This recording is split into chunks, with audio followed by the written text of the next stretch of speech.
Morning, Jeff. Thanks for joining us on Blue Notes. Jeff, you've just joined ANZ's International Technology Advisory Board, which advises the overall ANZ board. But critically, the skill and the experience you bring is that you've had over 10 years working with Agile across 3 different organisations. And Agile as a way of operating across the enterprise is something that ANZ's just announced. So what's your perspective on how that's evolved and how it may play out here? Well, it's a way of working, and I think there's a misconception that it's just technology practices that companies use to build products. But the reality is there's probably 3 main dimensions. To run a great company, you have your leadership practices, you've got delivery practices on the things you're trying to produce, and you've got collaboration practices, which how do you get small teams of diverse thinking together where the collective wisdom kind of outweighs the individual insights. And I had experience initially in a small startup, and I thought, boy, it worked really well there, breaking big problems into multiple small problems, multi-processing it. And then I had 7 years of really honing it and figuring out a way to do it at Suncorp, and took an awful lot of that experience, and it was completely transportable to using that at IBM. And so Agile is not just a tech way of doing business. It works across companies and banks. Yes.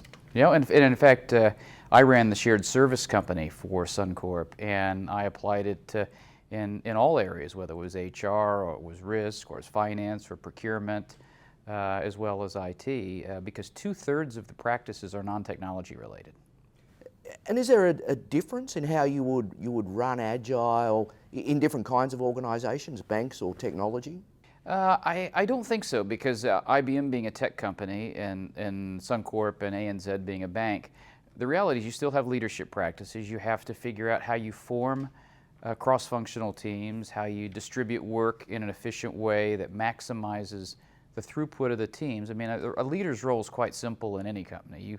You give your teams clarity of purpose, you create a good productive work environment, and you inspire them to do great things. And what Agile does is give you a good framework and some different ways of forming cross-functional teams, distribute the work in a different way, and then ultimately measure the things that matter.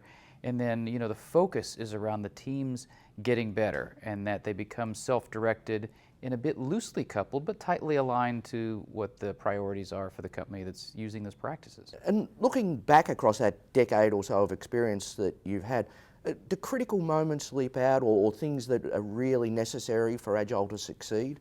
I think one, because I've been at it for a long time, I know that one, you have to kind of operationalize it. Culture is kind of an ambiguous term, and an Agile culture is ambiguous. So for it to really work, you have to make it tangible for employees. It has to be something that you can learn, that you can practice and get better at it, and that you can measure, and that you can show that you're getting better. So in our case, we followed more of a sports metaphor, which we said every great sports team's got a playbook, it's got a good curriculum. So maybe in our case it was 20 or 30 courses and practices. You could use that curriculum, you could learn it, you could go practice it in your team. But then you could also get some coaching help, like any great sports team or a good footy team here in Melbourne would do. And then you measure your results and see that you're getting better, and you make your adjustments. And I think that's the key piece about an Agile culture, is that nothing's ever perfect in life. You never know anything end to end from the very beginning. But the key is if you practice at something and you care about your craft, you get better at it. When you get better at it, you become more competitive.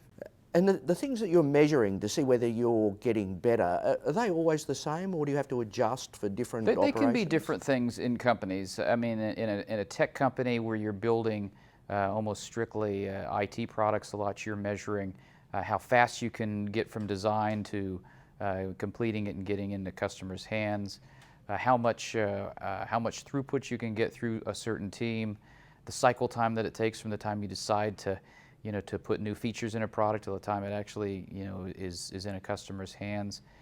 So you have to figure out the measures that matter for the problems that you're trying to solve. But I think the key is you make those measures visible to the teams that are impacted so that they can get better. And the key is it's a transparency piece, and you really want your squads and teams listening and learning from each other. So there's a big issue, there's a big priority around transparency and making things visible, because if it's visible and people can see it, you can go out and practice it and get better at it. Can you give us some understanding of what the experience within organisations is like? Is it completely disruptive? Do you see anxiety in the workforce?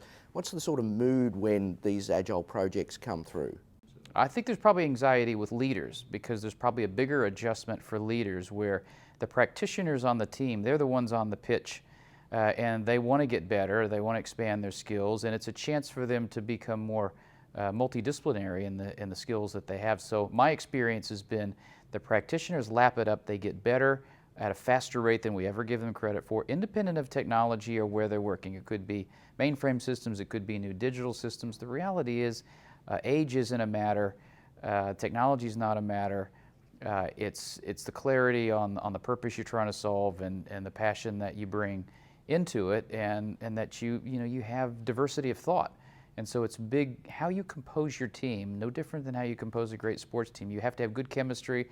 You've got to make sure that your tactics that you want to employ match the skills that you have. So my take is, that teams can be successful with this, and the anxiety generally is in the leaders, especially if you've come from a command and control environment. We're used to directing and assigning tasks to people. Now you're creating an environment for people and letting them figure out how to solve the problem. Thanks very much for speaking with Blue Notes, Jeff. Appreciate your time, and hopefully we'll talk to you again soon. No, thanks for inviting me. It's great to be back in Australia.